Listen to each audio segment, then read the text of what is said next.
In 2028, the government's electrification mandate becomes official, and many circulator pumps you may be using right now will no longer comply. What's changing?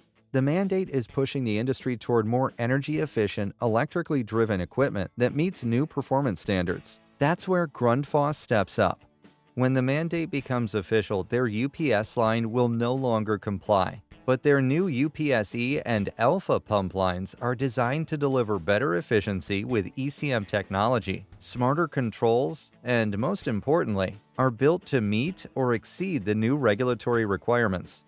You might ask, why switch now instead of waiting? Well, for one, you avoid scrambling at the last minute. By making the transition early, you get time to learn how the UPS-E or Alpha pumps work, like installation, controls, or maintenance. More options and better pricing before demand spikes.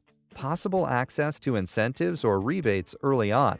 Plus, being early means fewer headaches later. So, how do you make the transition? Audit your current circulator pumps. How many do you have? What models? And how old are they? Talk with a professional about UPS-E or Alpha specs, like flow rates, head, power, and controls. Make sure you get the model that fits your system. Consider training or getting familiar with the setup differences. Features like dome wiring, control, or connectivity might differ. The bottom line is the 2028 deadline isn't as far off as it seems. Don't wait until you have to make the switch. Make it ahead of time so you're confident with the tech and so your systems stay compliant. If you have questions about switching circulator pumps, please drop them in the comments below or reach out to ask@supplyhouse.com. And make sure to subscribe to our YouTube channel for more product tips, tutorials, and trade-related content.